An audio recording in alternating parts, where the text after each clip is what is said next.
Hi, everybody, and welcome back into Blooming Woman. Thank you so much for tuning in if you're new here to my channel. And for all my returning subscribers, welcome back into another video. Today's video is going to be very special. It's going to be a special topic, okay? This video is going to be about Ra, the sun god, okay? And what it means when you actually, hold on, you guys, trying to get things situated here. Okay, yes, Ra, the sun god. We're going to be learning about Ra, the sun god, and what he means. Like, what does it mean? Like, what is the idea of Ra, and what is he? Okay, so there's different forms of Ra's. Understanding Ra, the sun god, understanding that that's principle and those actual the history behind that deity and the history behind the significance of Ra in ancient Egypt, in Kemetic, and in all that stuff, African spirituality, African history, okay? So we're gonna be diving very, very deep into that topic. I have a very special guest here to come on this channel and show himself to you. And really, he's gonna share his story of who he is, where he's from, and he's also gonna share some personal information about himself and how he's battled with mental illness, and how in the Black community we should really go ahead and reach out when we feel like we need help, okay? So this is going to be very important, very touching. And once again, I just want to reiterate, whether you're Black, white, Asian, it doesn't matter what you are, everyone is welcome here on this channel, but I do primarily focus on Black culture and putting Black culture on a pedestal, just like you see my icon putting Africa up, okay? So before we get into bringing my special guests in, I also want to let some of you guys know, because I don't think you know, that I have a website called Blooming Woman, and that's where you can go ahead and schedule readings with me, intuitive readings. If you're experiencing bad things in your life, or if you need any type of spiritual guidance, got to understand that I'm certified in multiple healing avenues, okay? And I do my intuitive readings through there. You can schedule it. Another thing that I actually have merchandise on there. I don't know if you guys know this, but there's merchandise on my website, and you can purchase that merchandise if you're interested. It's handmade necklaces that I keep stored in here. You can take a look at this one. I just made it yesterday. Okay, the light, you can kind of see it. This is smoky quartz with pyrite, and it's stuck in there. It's not going anywhere. Okay, you can use this as a necklace. You can use this as a key holder. You can use it as a keychain, anything. All right. So yes, I have multiple things like that on my website. And without further ado, let's go ahead and get into it. Welcome in, lovely Nubian queen. Peace and blessings to you. And welcome in, cosmic thoughts. Peace and blessings to you all. Love to you all. Awesome. So let's go ahead and bring in the Kemeticpisces. Hello. Hey, what's up? How's it going? It's going good. And yourself? It's going good. Say hello to everybody and introduce yourself. Hey, what's going on, guys? My name is Anthony McLean, also known as the Kemeticpisces. A little bit about myself. I'm from Houston, Texas. So, you know what I mean? Big Texans fan. And as well as I'm also in the military, but I am transitioning out. I'm just really excited to be here. You know, Bloom reached out to me, and I thought that was like the most awesome thing, because I'm like, who am I for, someone to reach out? But I thought that was pretty cool, though. Yeah, absolutely. I'm so happy to have you here. And don't underestimate yourself either, because you've got so much information on your channel. I've learned from your channel. I know a lot of people have learned from your channel. And so any of you guys, if you are not subscribed to the Kemeticpisces, please make sure that you subscribe to his YouTube channel, because his YouTube channel is really everything, okay? So you guys make sure you visit his website as well. So we want to get into the topic of mental health, okay? And I know you told me that you also wanted to talk about your journey through finding spirituality and finding African spirituality as well. You know, there's multiple different avenues of African spirituality. There's multiple different things. You can go into Ghana and look at what they do, what they've done for centuries. You can look at Egypt and look at what they've done for centuries. There's different avenues, but you were drawn into the Kemetic spirituality. And can you please share with the audience that are tuning in right now that could possibly really benefit from your story, what your story is? Okay. So, like I previously just said, I'm a soldier, and so in 2018 I deployed to Afghanistan, and while being in Afghanistan, I experienced a lot of things that normally like normal people I feel like shouldn't experience, and was as well as dealing with a lot of things at home. So I felt as if there was no peace. Like it wasn't peaceful there, and then I was dealing with things home and it wasn't peaceful there. And really the only person I truly could talk to was my mom and my sister, because I love them to death. But yeah, after coming back from Afghanistan, Christmas Eve of 2019, I had attempted suicide. I felt as if that was the only way out. It was just so much so much just going on at that point. Like, even when I got back from Afghanistan, there just was no peace. I truly had no peace. And little bit about what happened was I was going to asphyxiate myself in my car in the garage with the key on and things like that. But I was texting the suicide prevention text line, and I guess I said a trigger word that made them call the police. And the police came. I ended up stepping leaving around the last minute or two, and the police told me to go meet them at a park. So I went, met them at a park, and then took me home. Almost went to a behavioral health facility that night, but my mom said she was taking me in the morning, so did that, and then was just dealing with so much, and then still had to leave Houston and come back upstate to New York, where I'm from, where I'm stationed at. And when I got here, it was just a lot of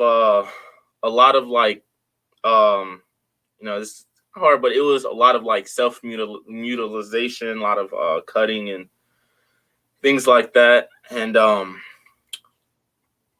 I began this program called the River Program in Alexandria Bay. And the River Program is truly one of the greatest programs ever in my opinion. It is a inpatient facility. There is this misconception that a psych ward is, they're gonna lock you up and they're just gonna treat you like animals. But no, I truly felt loved in that facility, and I met so many great people, and it was just an overall beautiful experience. The staff was beautiful, and I want y'all to know that it is okay to deal with mental health issues.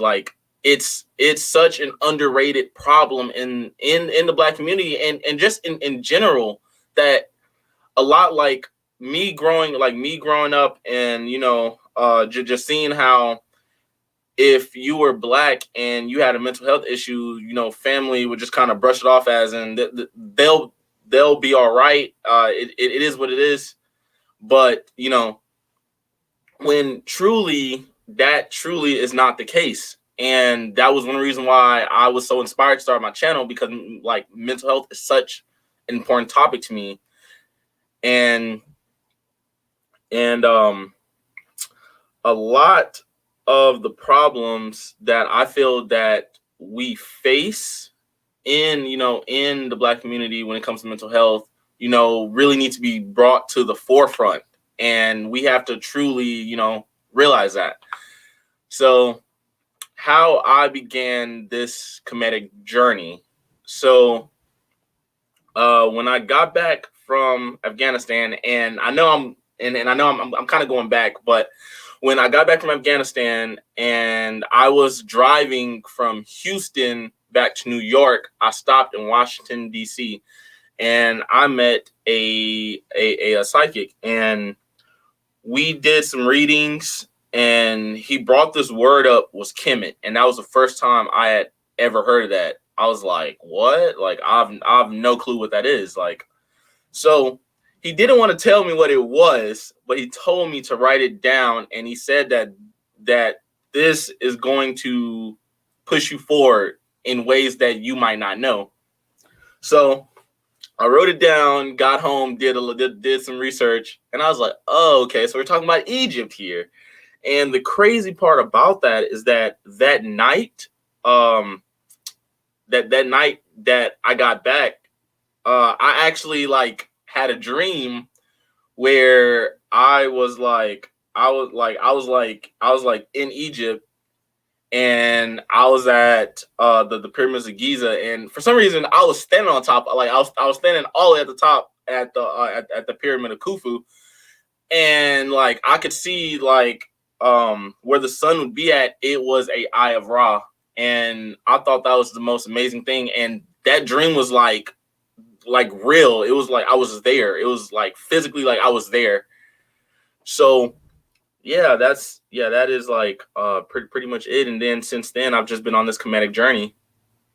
So yeah, I actually wanted you to continue. I heard your story, and I heard you talking about that part where you went on a dream and you saw the that sun, and I just wanted to show that background picture because I think it's kind of similar to what you're trying to describe there.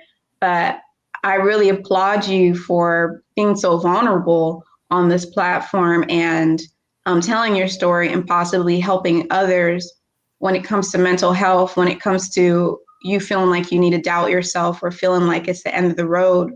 Don't be afraid to reach out for help, and don't be afraid to actually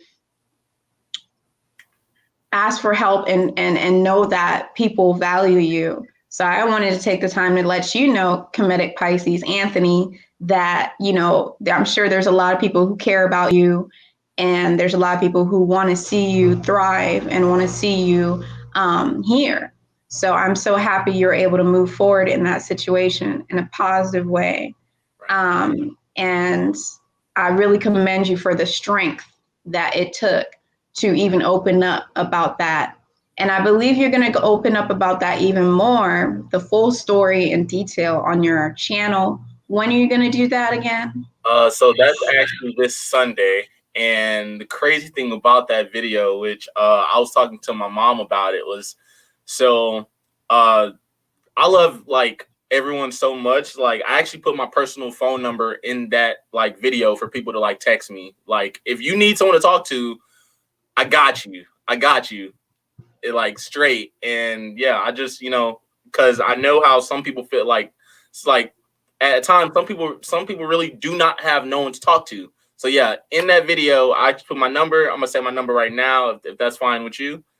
So anyone's having any mental health problems or needs someone to talk to, my personal phone number is 315-771-5084. Say it one more time, 315-771-5084. If I can't get to you at that exact moment, I promise you I will get to you. Thank you so much for that. Honestly, very selfless, very, very, very brave. Seriously, because it happens to the best of us. It happens to all of us. You know what I mean? I've had experience with depression, and I've had experience with depression around people that didn't necessarily know how to identify that at a younger age, and they just didn't know that that's what I was going through. They didn't know that I needed help, you know? And so speaking up is like the first step, is asking for help. So I really applaud you and I appreciate you for sharing that. Now let's move on to the topic of discussion. Now, on your channel, you have so much informational videos about Kemet and African spirituality when it comes to that avenue of African spirituality. And I've watched a couple of your videos on Ra and understood Ra, but I want you to just briefly, deeply, actually, not briefly, explain everything you can to us about Ra, and then we'll go into the different forms. But generally, what is Ra? For somebody who doesn't even know what Ra is, doesn't get it, never heard of that, can you help us understand? Absolutely. So Ra in the Assyrian resurrection story is the representation of the sun, and how Ra's story goes is that he steps out of the primordial ocean, which is Noon, and Noon is essentially his mother, which is the absolute the darkness. So Ra stepping out of the darkness onto the Bin stone, which is a representation of the infinite coming into the physical. So Ra becoming the light, and a lot of people have a misconception of Ra, as in he is, well, technically Ra is a he and a she. He is androgynous. I just use the he pronoun, I guess. But yeah, so Ra stepped out of Noon as Atum Ra, as the infinite. And out of that, he divided his essence into Shu and Tafnut. And Shu and Tafnut are the divine masculine, divine feminine, the yin, the yin and yang. And Shu being essentially the ether, or the air that's between space, or I've seen it in some explanations like the dark matter, and Tafnut being the moist, or the feminine energy coming together, you know, and creating the earth and space, which is their children, which comes down to Gab and Nut. And then out of Gab and Nut, we have Asar, Aset, Nipthys, Asar, Aset, Nipthys, and Set. And then out of Asar and Aset, which is Osiris and Isis, we have Horus. And the crazy thing about that is that Horus's story is essentially the same as is essentially Ra's story. And the reason I say that is because we're all Horus trying to transcend up the Kemetic tree of life to Ra and reach the light. And I just seen this explanation of how Ra and we're like connected, was that Ra sent out his left eye, or the eye of Horus, into creation, and that creation, and then Ra's left eye got lost and fumbled within creation. It forgot to know thyself. It forgot to know itself.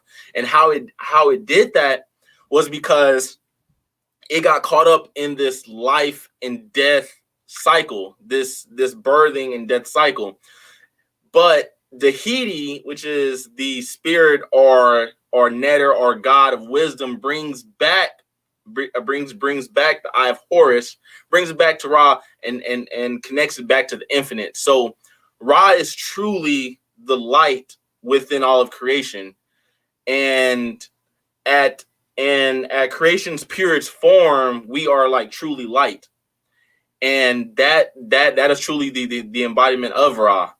And I think something's pretty funny is how I was a friend of mine was telling me about Yu-Gi-Oh, and he was like, does Ra look like Ra would look like on Yu-Gi-Oh? And I'm like, nah, dude, I don't even know what's going on right there. I don't even know what's going on that show, but that's just, that's just one aspect.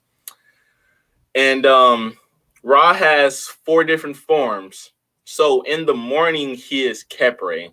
And okay, before we get into the forms, I want people to deeply understand Ra as well, even more. I really love your explanation. The Ra, being the light, being the light, right? You said Ra is an example of, he is the representation of all of light that brought things into existence. Mm-hmm. So Ra is also represented as the sun, okay? Because the sun is also light. The sun is what would have brought life. When you think about the sun, you think about something that is able to provide energy into soil and actually create plants and actually give plants the energy to grow and thrive and the strength. When we think about sun, we think about illuminating. We think about bringing light. We think about enlightenment. We think about something that is capable of not only bringing warmth to the point where you can feel comfort, but we also thinking about something that has fiery energy, like fire element, that also has that ability to have the strength to completely burn you, So Ra overall is represented as the sun when it comes to Kemetic spirituality and what it is that they believed in ancient Egypt. Ra was the sun. And the reason why I'm saying all this is because some people may be kind of confused a little bit. Everyone has their different starting points. So if they don't know all the different characters in the story, they might get lost a little bit. Okay. Yeah, but please let us know that, because there's a lot of people viewing this who know those things as well. I'm just trying to, put my little thing in there too for other people who are at that level. But yeah, I think that's beautiful. And Ra is the sun, Ra is the light, and Ra is, like you said, he's not just a masculine energy. And I think people might confuse Ra with masculine energy, because when you think about the sun and you think about like occult knowledge overall, the sun is usually represented as something that is of masculine energy. It's usually represented as the ego. It's usually represented as the father. It's usually represented as someone that gives guidance, or someone that teaches, or someone that is a fiery element, the initiator, the starter. Okay, so I think people could get that confused. But you're trying to tell people that Ra is actually androgynous. So there's no male or female with Ra. Ra is the being. It's just life, right? Right. And that goes into each eye. So the eye of Horus is more of feminine energy with the moon, and then the right eye, the eye of Ra, is the masculine energy coming together and creating one, which is all light, which is where we all come from. We all come from the light. I see. So the right eye is obviously going to be, you said, is the what? Is is a representation of the sun. Is the representation of the eye of Ra, the masculine, and then the masculine left eye is the feminine, because it's the moon. The moon, exactly. So the right eye is going to be the masculine. The left eye is going to be the feminine. Mm-hmm. Sun is represented as masculine energy, and the moon is also represented as feminine energy. Okay. Now, a lot of people, you guys, if you watch my channel, you should already know these things. If you're watching my videos all my videos, you should already know that the moon means feminine and the sun means masculine. Also, happy full moon. Hey, I was We have about a to say full that. moon right now. I was about to say that. It's a full moon.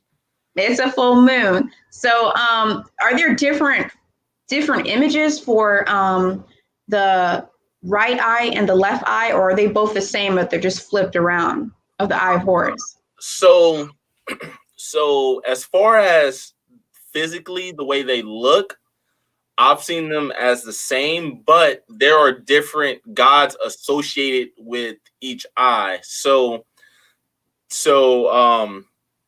Shu would be associated with the right eye, and then Tafnut would be associated with the left eye, and each one of these are like different aspects of it.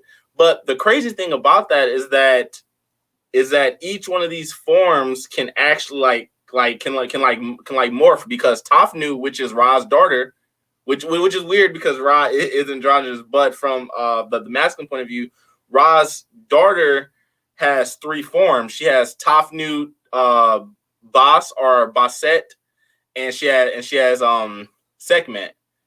And from the other end, I've seen Shu. I've seen the left eye considered as the eye of Thoth, because Thoth is the god of the moon. So it kind of like intertwines with each other, but they both do have like different deities associated with them. So now that's very interesting. That's something that I didn't know. So you're trying to say that the right eye of Horus and the left eye of Horus usually have their own deities that are associated with each eye. Now, absolutely, would I be impulsive to assume that the more feminine-like deities are associated with the left eye, and the more masculine energy type of deities are associated with the right eye? Has that been a pattern that you've noticed? No. So in ancient Kemet, women and men were actually seen as equal. There were actually female pharaohs, which I think is absolutely beautiful. I believe there was one named Sobek Hatshepsut, I think, but I have to find it. But yeah. So there's one form of the eye of the eye Ra, which is known as Sekhmet. And anyone who knows the story of Sekhmet is like, she's considered the warrior lioness goddess of Kemet. Crazy thing is that the story kind of goes like, she gets pissed off. She goes to Nubia and she is like cutting up. She is like chaos everywhere. So at that point, Ra tells Thoth that, like, look, we gotta go get her. She wildin'. She like, but it, like I said, it's just part of her story. So he goes and gets her, and which essentially bringing her wisdom, and brings her back to her normal, calm, I guess, infinite self, which is Tafnut. So by no means are feminine gods have, like, you know, the stereotypical feminine traits, because that's not true. Because Sekhmet completely breaks that completely. I would never want to see her on the battlefield, never, ever. Okay, I understand. The reason why I brought that up is because, you know, people's minds are naturally going to gravitate to what they're already accustomed to. And it's good to bring that up so that you can clarify that the way people lived in Kemet was completely different. So like you said, what they associated as feminine and masculine is not the same as what modern day society associates as feminine and masculine energy. So that's good. And thank you for clarifying that as well. And all of those beautiful things. So let's go ahead and get into the forms of Ra. So there are four different forms of Ra. Did you want to start by explaining, why there are four different forms of Ra before we talk about the first one or anything like that? Okay. So there are four different forms which are supposed to represent the phases of the sun. So sun rising, sun at noon, sun setting, and then the sun not being there. And I've read in a book called The Ma, which goes into the Bantu tribe on how they have the Kamta and the Taset, which is a representation of the physical realm, like the physical that you see, and the spiritual realm, which is the Taset, which is what you don't see. And the cool thing about that is that is actually a representation of the crown of the pharaoh, which was a combination of upper Kemet and a lower Kemet. So yeah. Wow. Okay. Dropping all these gems that did not know about. Okay. So, we're all students here at different levels. All right. So let's go ahead. What's that? Oh, I just want to show the book that I suggest everyone would read. Definitely goes into Kemet and Western African culture, and it explains the four different phases of Ra a little bit different. Okay. What's the name of the book? It's called Ma? Yeah, Ma by Derek Moore. Ma by Derek Moore. Okay, awesome. Thank you for that recommendation. Absolutely. So let's talk about the first form of Ra, okay? What is the first form of Ra? So the first form of Ra, starting from the east, is Khepre, or Khepra, because Khepre is the Greek way of saying it. So Khepra is a representation of a dung beetle, and the reason for it is because the ancient Egyptians would see a dung beetle roll its dung up hills, and then they would see the larva sprout. So they associated that with the rising of the sun, as in birth, new beginnings, and just a start, a starting of a new cycle of that day.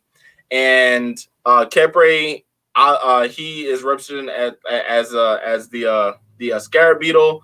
He's also represented as scarab beetle with a human body, and he's also represented as scarab beetle with wings for arms, and as well as a human body. And there's also been forms where I've read that he is also the representation of Haru Bahidi, or Haru Bahir, which is Haru the little boy, or Horus the little boy. So representing Horus being born, and Khepre and just the birthing. So yeah. Okay, cool. We're not done with that though. So the first form of Ra, Khepra, okay. You said Khepra is the dung beetle. So a lot of you guys have probably seen the image around. I would show it if I had it. It's that beetle that is a little bit larger than your normal beetle that you would see outside. That's Khepra. Khepra is also going to be, like you said, is represented as the morning time, right? So Khepra is that form of Ra, that first peak of the morning, right? Mm-hmm. Basically, Khepra is the form of Ra when the sun first comes out. Right? Right. Okay. Just want to make sure everybody gets that.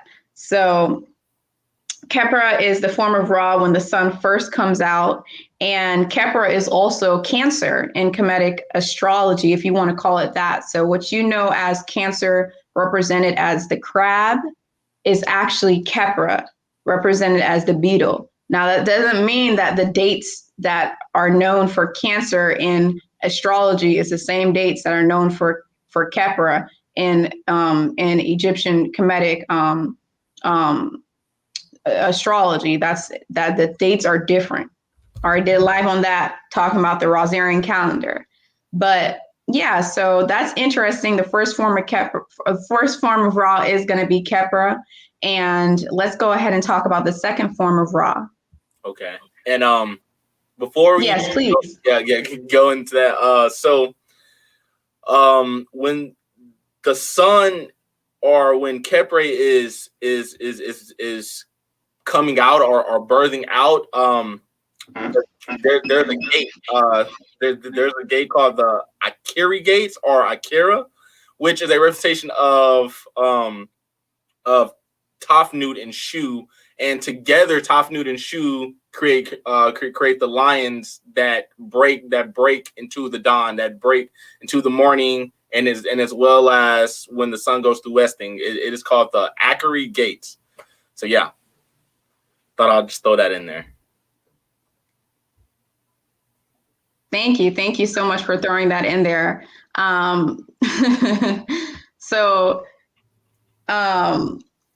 Yeah, it's a lot of information, especially if you're new to it.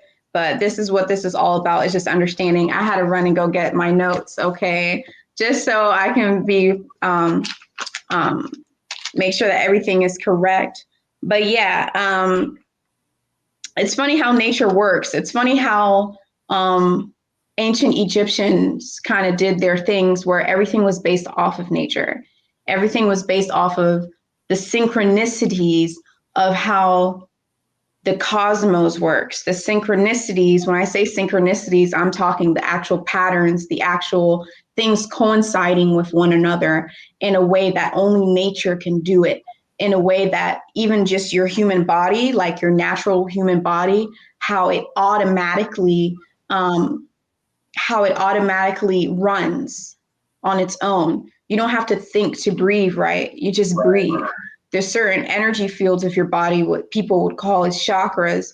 Certain energy fields of your body all just run on their own. They have their own function and it's automatic. It's nothing that you can force. This is the same way that certain things inside of our environment and certain things inside of nature run automatically. They run in this synchronizing way with the cosmos as well, and with the stars and with the planets and with the rotations that we all have on this access point on Earth. And even the chakras and all those things are represented as things inside the sky as well. You can think of the energies of certain things represented as the sun, like you said, as Ra.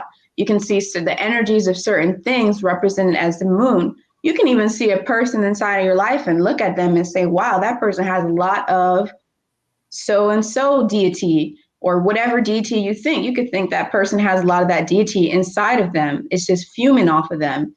And I think it's so beautiful, and it's so real, and it's so raw, and it's so raw.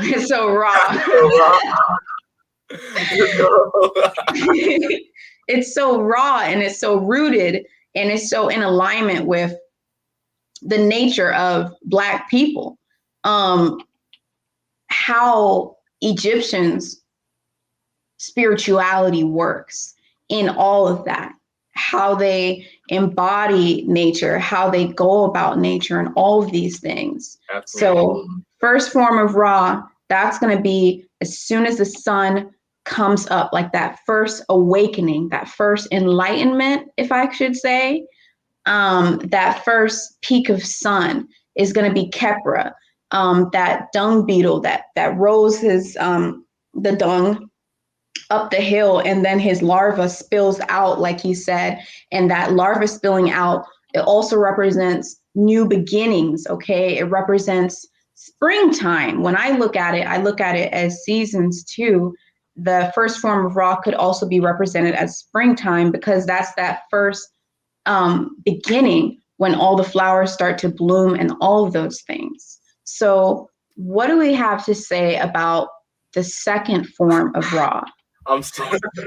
You said things that made me think of things that I could bring up about Ra, if that's fine. Please, every information that anyone who, types this in, they're going to want to know everything that they can. So when you brought up your chakras, so in Kemet, there's a thing called Safetch Bara, which means the seven souls of Ra. And for one to transcend their Uraeus, which is in Kemet your Kundalini.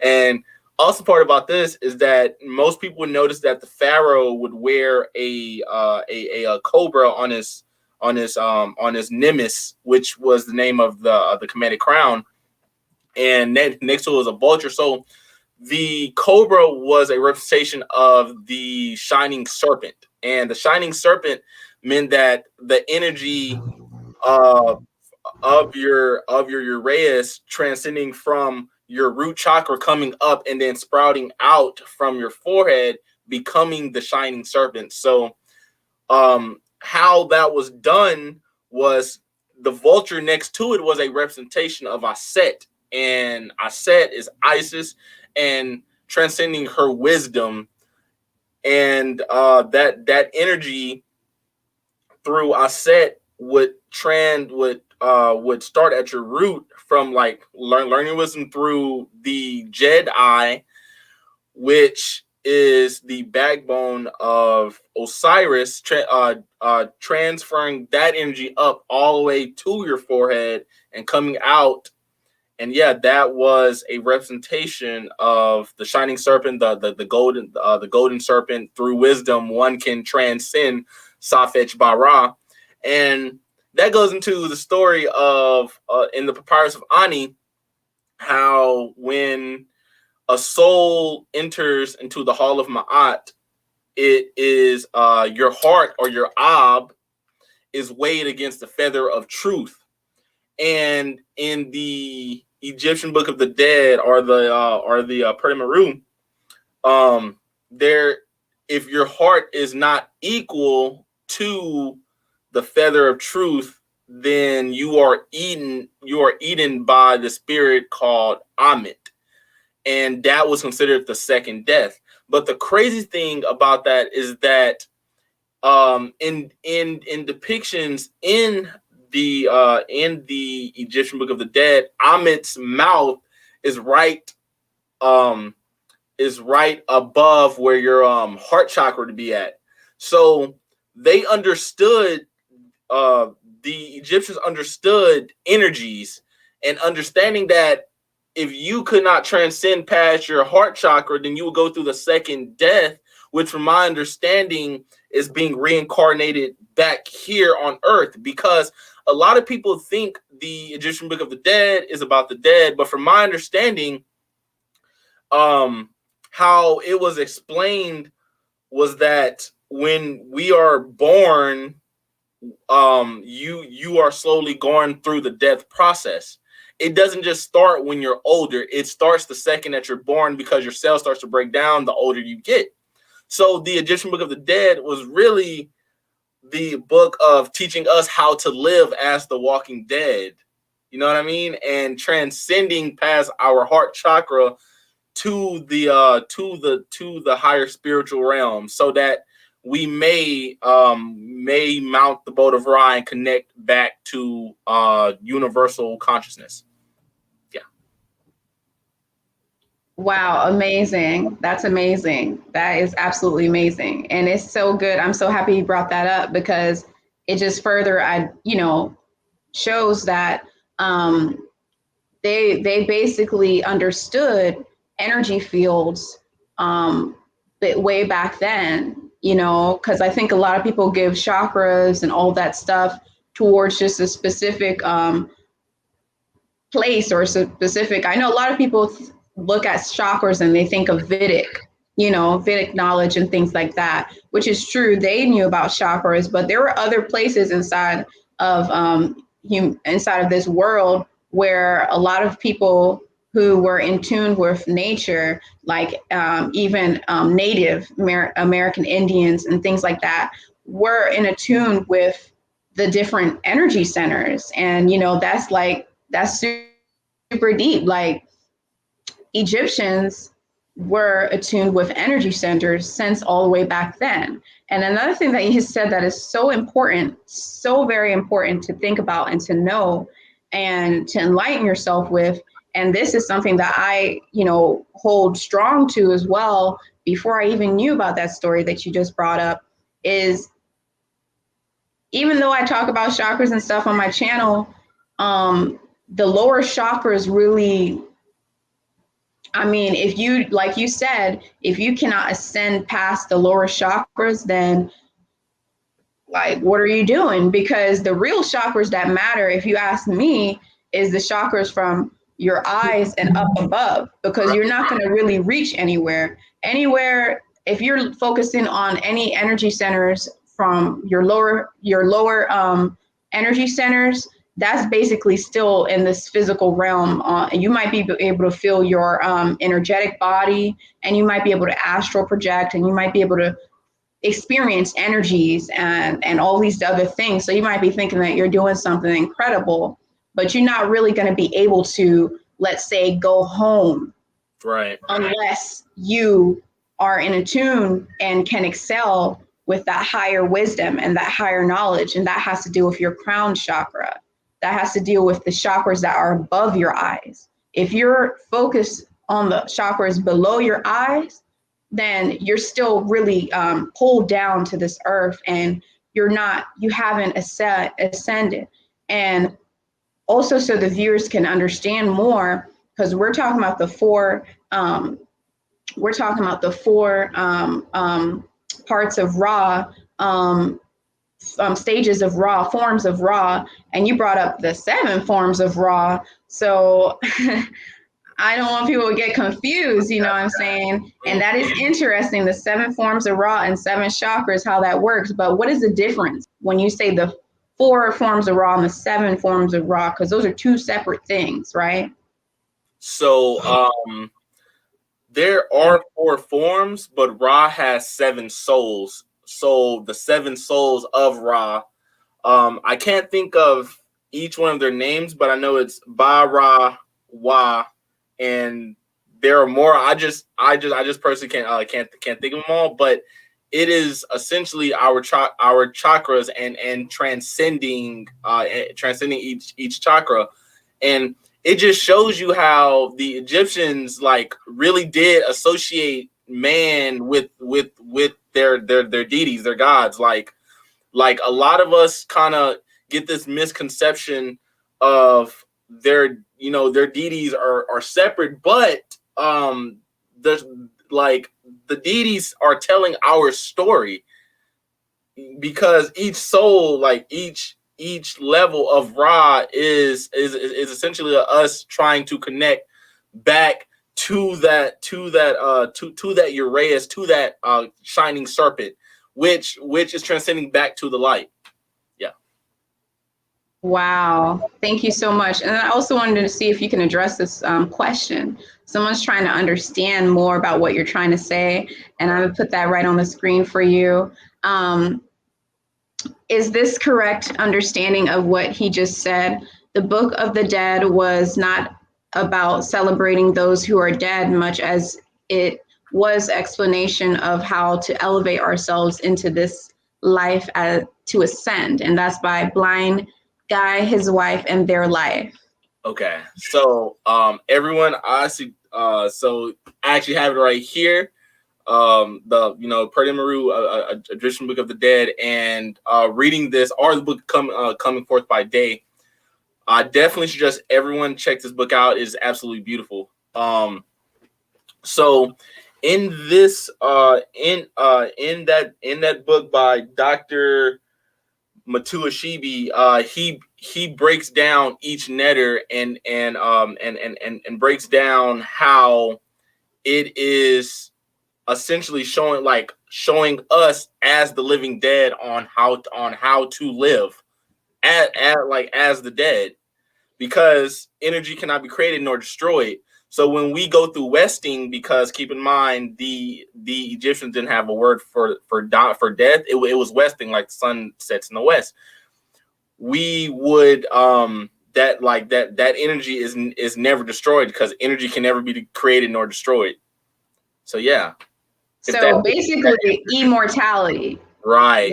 So okay, yeah. So we're dead here, but when we go through westing and transcend this physical, then that's when we're like, I guess, truly alive. Okay. Truly life, you know. Okay. And yeah. So name of that book in the chat. Can I do that? Yeah. Yeah, okay. You can do that. Just click on comments and then you can do that. I'll talk. So yeah, so to answer that question, that is what it is.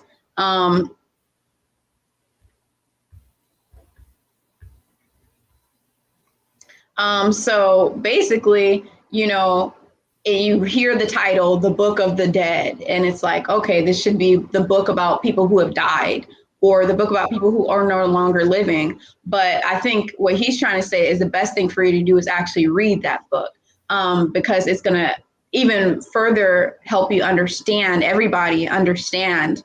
And what the Book of the Dead is really about is about immortality, and it's about the fact that you're never actually dying. Like the fact that, you know, when you die, you're actually waking up. Like think of it as when you're dreaming. When you're dreaming, you're inside of a dream realm. That realm has different laws, just like how this realm has different laws. When you're in the dream realm, you can fly.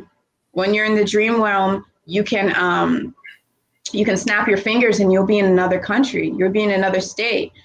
Time works differently in the dream realm. Before you know it, you had such a long dream. Before you know it, you feel like your dream went by so fast, but you were asleep for 12 hours, 8 hours, 9, 10 hours. So there's different laws inside of that dream realm. But when you open your eyes, technically you could say you died. When you open your eyes, you could say you died and you woke up, because what you really did was you woke up into a new reality. So as human beings, we actually have that experience of that sleep reality and this physical reality. And even though there's different laws and different things that can occur within those two realities, think about it like you're waking up from a dream, but you never really left the dream, because you're still existing in that plane. You're still in existence. Matrix. So when you go and die, the Book of the Dead, when you go and die, like you said, you're westing, because you said that the ancient Egyptians did not have a name for death. They didn't use death. They didn't use the actual like definition of dying and like never like you're just dead, like you're just gone. They didn't use that. And that's a big difference from today's society, because that's some of what makes people, poisons people's minds in a way as well, and makes people whatever. But the sun, as some of you know, especially if you're into astrology or anything, the sun rises on the east and it sets on the west. So the ancient Egyptians, when time came to talk about death, they were westing. That was the words that they used instead of death.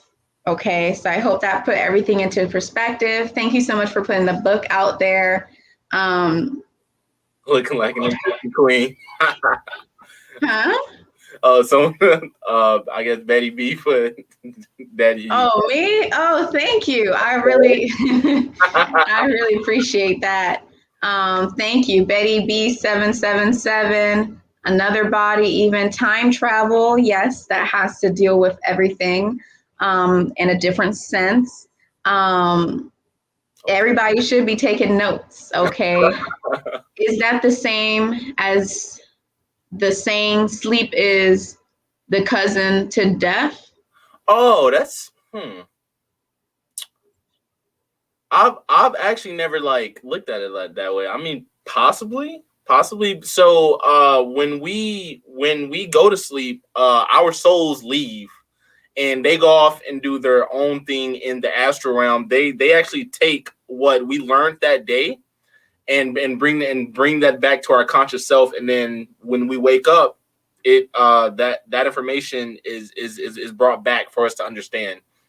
And and this is why the subconscious is so important, because how you were saying, how, you know, we don't think about breathing, we don't think about a lot of these things, and that all falls underneath your subconscious. So when practicing spirituality or just, you know, just working on yourself, just become a better version of yourself, it's always important to focus on reprogramming that subconscious part of your brain, which is going to make you do things that you don't even think about, you know? Exactly. And before we go on to the second form of Ra, I also wanted to say an interesting fact. You can look at it as a fact or an opinion, whatever you want. I think it's a fact. I've learned from my mentor, you could call the guru, whatever. But when we actually go to sleep, interestingly enough, when we go to sleep, our awareness is in our throat chakra.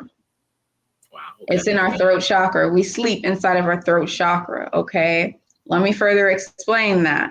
So, you know, this is why the power of attention and the power of focusing your awareness and focusing your attention is so powerful, because you can move your attention on different parts of your body.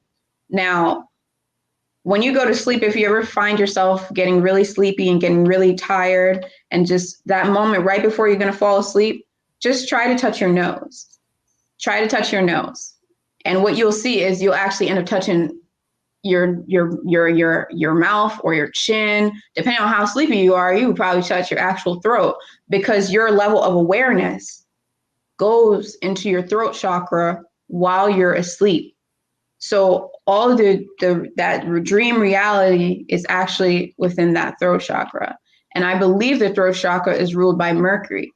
But anyways, I could talk about that forever, but let's go into the second form of Ra. Can you explain what the second form of Ra is all about?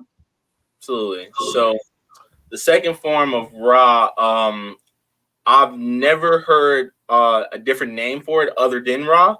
So it is when the sun is at noon, is when it's at its hottest. And that is a representation of Ra at his strongest, I know I keep saying he, but I'm just using the masculine I guess prefix for it. You know, you can use the feminine, but it is a representation of Ra at their strongest. And for anyone that's from Texas or from the South, we know Ra gets super powerful at noon. Super powerful at noon. So everywhere. Right. Yeah, everywhere. Everywhere the Ra gets very powerful at moon. So Ra basically is going through different phases of the day. So we've gone from Kepra right when the morning starts, and we've gone to noon. So second form of Ra is going to be noon. That's going to be when the sun's at its highest peak, and when the sun is emitting the most light that is probably going to emit for the entire day. Absolutely. And is the most UV rays as well, and is very strong. Now, is there any other backstory behind the second form of Ra or anything like that? Or is that just how it came to be, plain and simple? As far as a backstory, no. I've just so the form of Ra that is at noon, so he goes from Kepre with the dung beetle to so you know there actually is a backstory. Okay, I apologize. So yeah, so the form at noon is a representation of the man with the falcon's head, and why that is important is because Horus transcends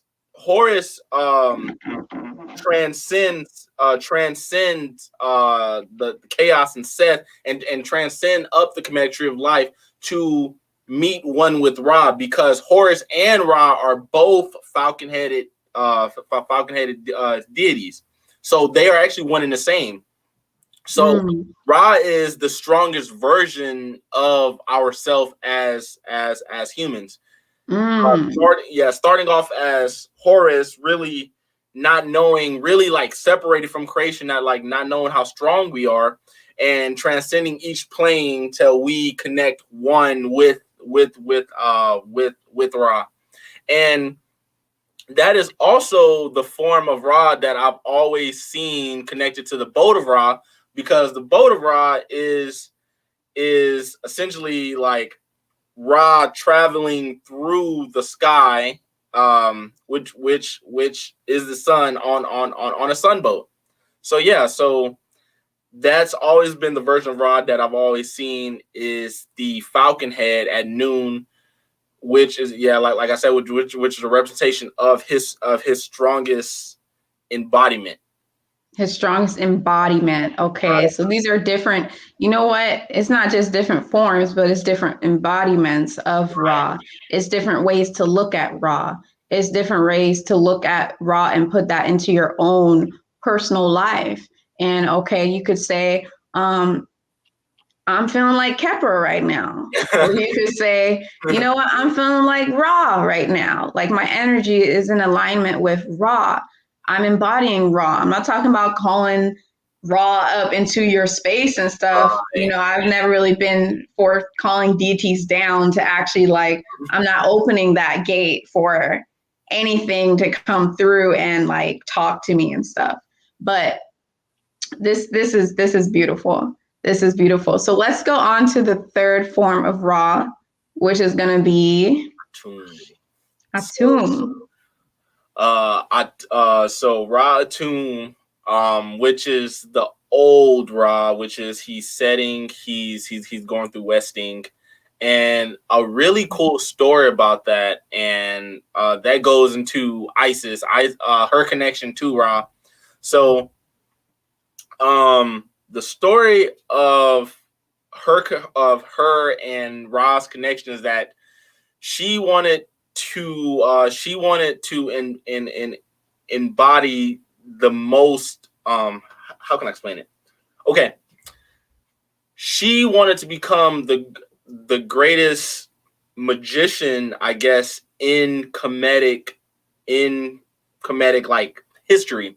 So the story goes is that she goes to Ra, which would be her great grandfather, and she asks him what is his hidden name, and his hidden name is what gives him his strength, is what gives him his power, and if I'm correct, he says that my name was given to me from the infinite, which is noon. So she asks him, he says no. So while she comes up with this plan, right? And while he's going through westing, he's like he's old and decrepit, and he slobbers. Yeah, she slobbers. So she takes some of that slobber and she mixes it with clay, and then the next day she's like, all right, bet, I got you. I'm about to get you, right? So she turns that clay and slobber to a serpent because no one could hurt Rob but himself. So she puts that into his pathway while he's going through the sky, and he gets bitten by the serpent. And then which at that point, that's the only thing that can hurt him.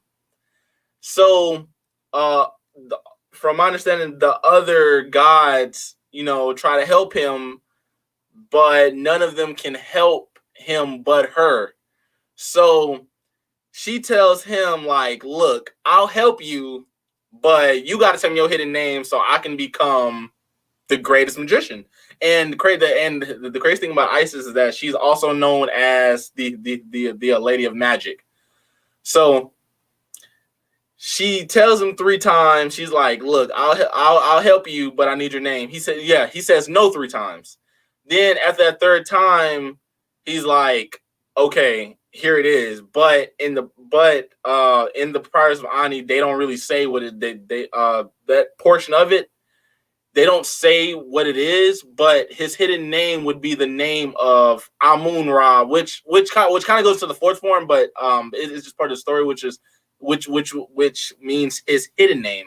So that story is like pretty crazy. How I don't know, like I seen it as like drama related, like it's like a lot of drama. I think so, but yeah, But yeah, the third form of Ra is going into his resting form. He's resting to die and then to be reborn the next day as Khepre. So yeah. And that form is also the form of Ra that arose out of the Bin stone, that arose out of Noon, which is the primordial ocean, which is essentially Ra's mother, which Noon is androgynous as well. So yeah. Interesting. Thank you for that explanation. A few people in the comments said they know about that story. I'm shuffling through because I'm trying to find something to show. But yeah, so now when you say that, when you talk about that, okay, here it is.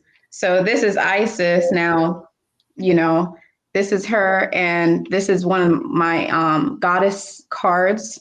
And it says on here, the goddess of magic.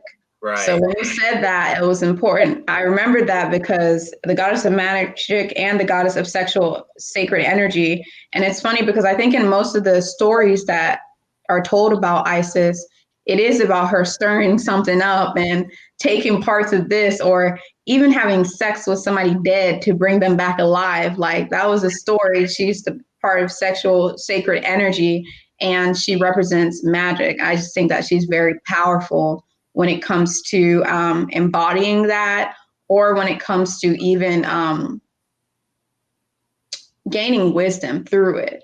So thank you for that. And an interesting thing that I saw too, when you're going through all of these different forms of Ra, is we can almost even compare it, like I said, synchronicities and cycles reflecting on one another and all kind of coinciding, everything coinciding with one another. We can even look at it as the seasons, because certain things in nature really do coincide with one another. So not only does the sun go through these different phases, but the weather goes through different phases as well.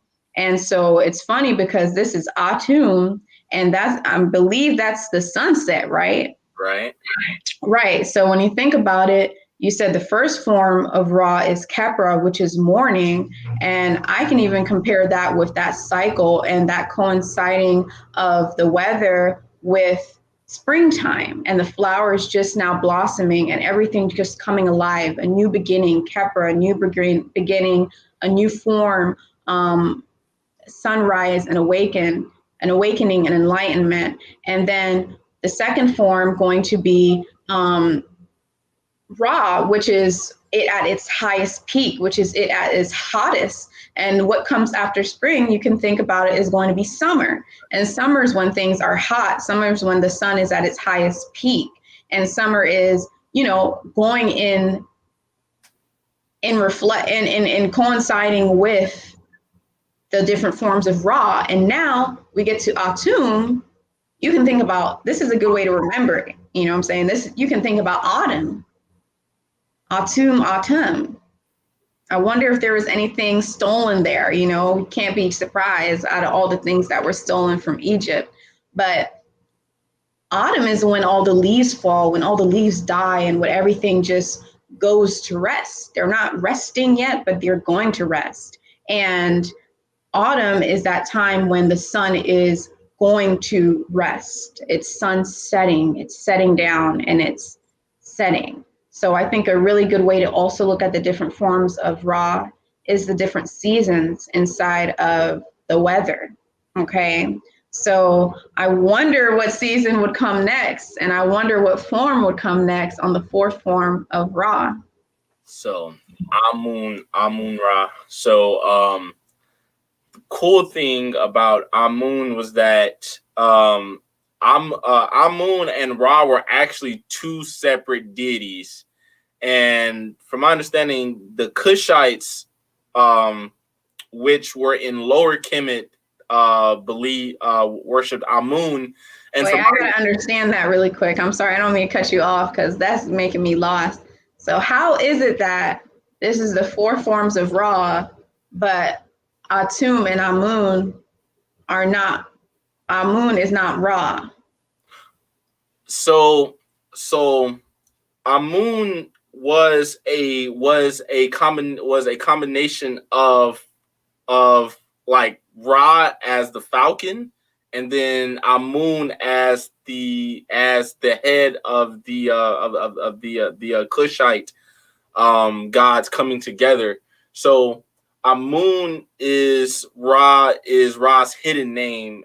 Like he is hidden, and that is a representation of Taset, which is lower Kemet, and going into Ra's spiritual form, going from creation into the infinite. And the crazy part about that is, like I was saying, Ra travels through, on the boat of Ra. When he enters into Duat, which is the netherworld, he travels through the 12 chambers of Duat, and he pays homage to Osiris. And okay, one thing, a lot of people kind of know and don't know, Anubis is not the Egyptian god of the dead. He is the Egyptian god of mummification. Osiris is the Egyptian god of the dead. He is the ruler of all of Duat, and Ra, going into his infinite form, pays homage to Duat and to Osar. So the name that Isis would have gotten from Ra would have been his hidden name, but from my understanding, when coming together, Amun and Ra coming together, Amun just means hidden. So yes.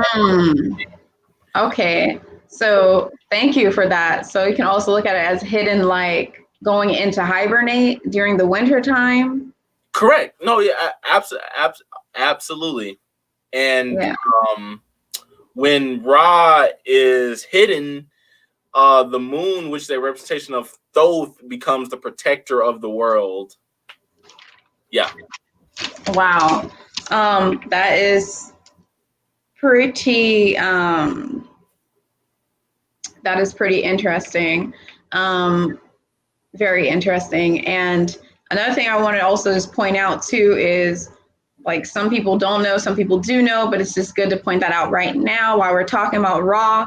Ra is also going to be something that the Romans and the Greeks really actually stole, that terminology, and that even though they made it their own even though they put it through to their own language, they stole the representation, that meaning, and made it the first day of the week. Okay. Right. So Ra is the sun, and the first day of the week in Egyptian Rasaurian calendar is going to be Ra. That's the first day of the week. Now the Greeks have sun day, and Ra is a representation of the sun. So the first day of the week being Sunday, the entire calendar and all of that actually was stolen from Egypt, which a lot of people don't know, that the Rasaurian calendar was the original one. But just so you know now, the sun day is actually Ra, is the first day of the week, Ra, out of the 9 days of the week in the Rasaurian calendar, okay? So yeah, that is great. The last form of Ra, being the fourth form of Ra, is going to be that winter. So that's Ra going to go hibernate, and that's Ra basically going, what happens to him as he goes? Like, what happens to him? Does he get enlightened? Is he resting while someone else is taking his place? Like, further let me understand that. What is he doing? What is the characteristics of Ra during Amun time form? So from my understanding, as well, as he is fighting the deity Apip, and Apip is essentially the embodiment of a giant serpent.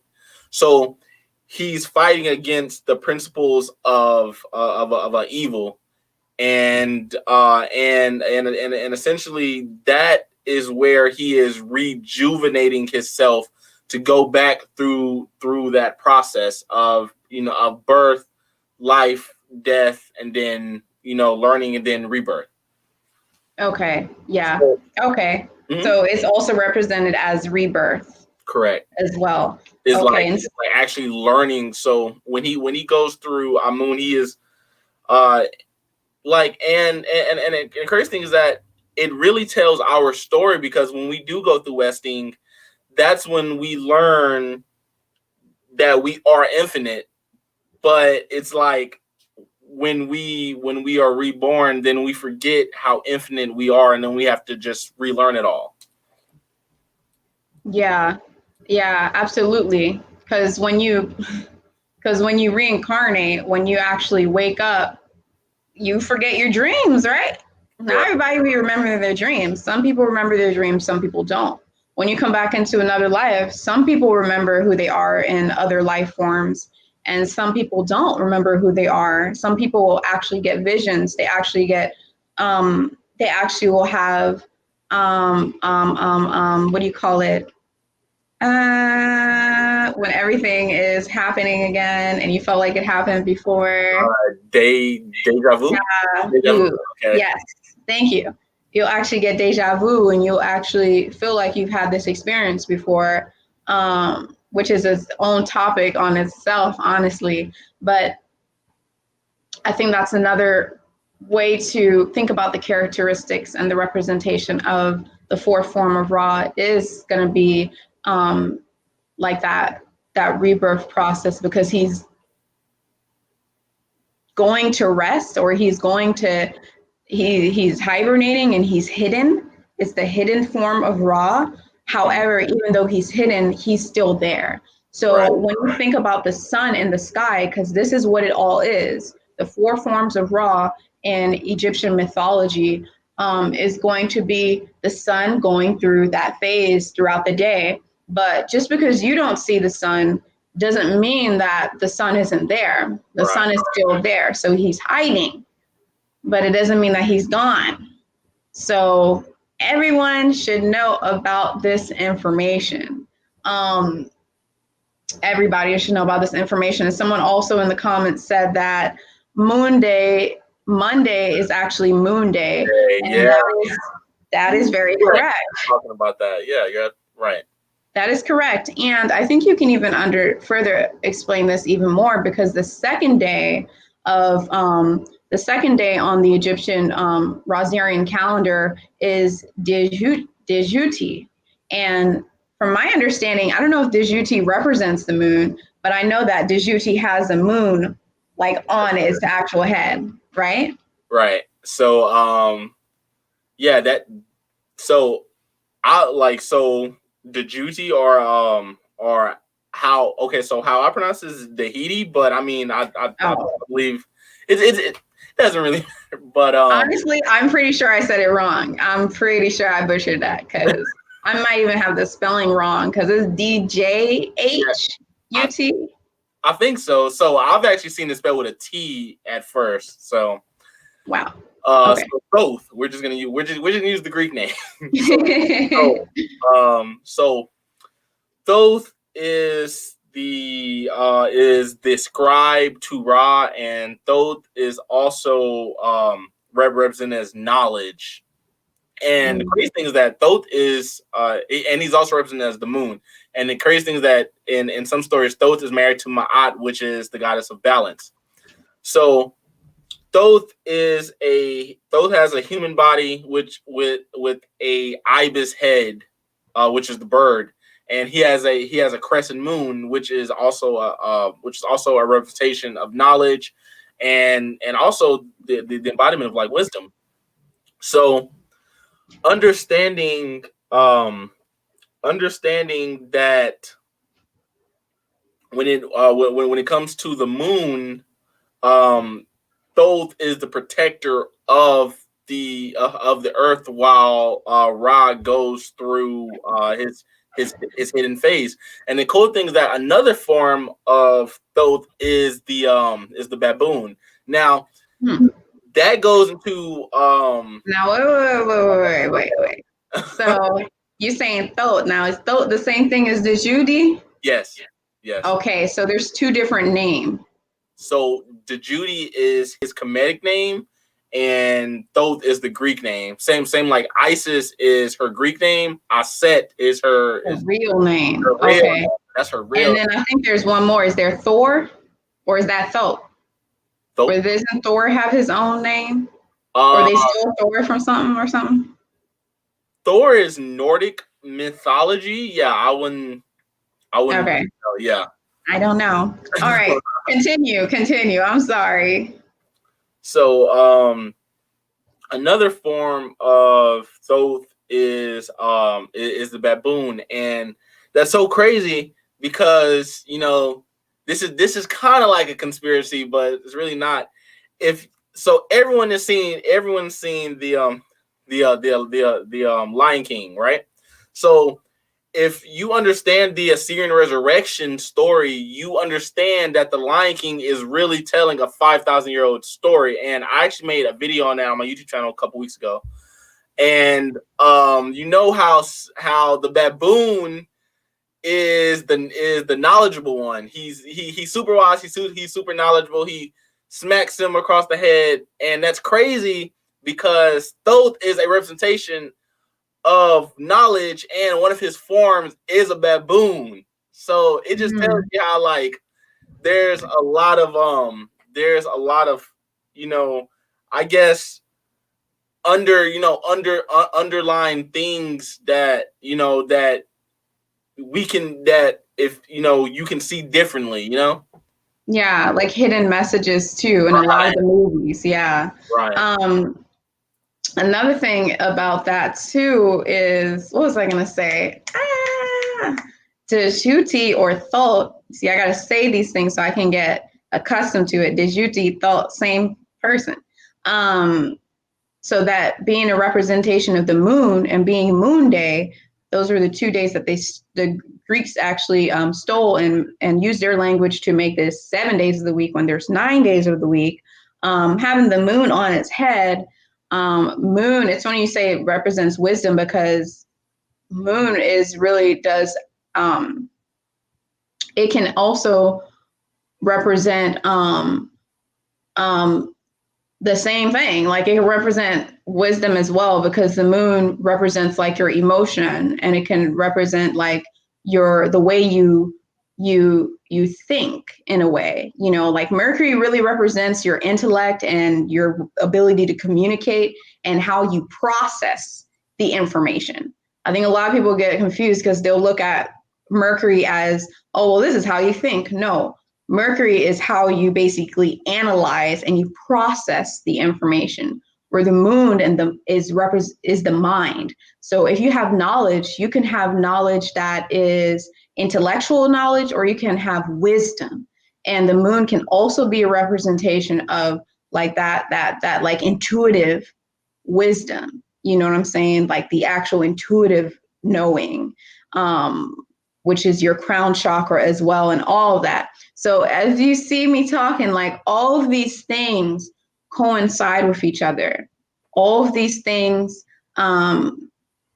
really go in with each other. Numerology, everything in occult knowledge is really like, knowing occult knowledge is like unlocking the lock, right? It's like you have the key to unlock things once you understand occult knowledge. Numerology, representations of colors, representations of deities from back in the day. All of these things are very helpful. So yeah, someone in the comments said not Thor, but thought. So Thor is what they use to represent thought or something. I think that is, I heard it from somewhere. So okay, that's what I was trying to say. Yeah. But other than that, if anyone has any questions, now's the time to ask it. And we're going to give maybe, 3 to 5 minutes to come by. If anyone has any questions, you can ask the questions. Once again, don't forget to subscribe to the Kemeticpisces.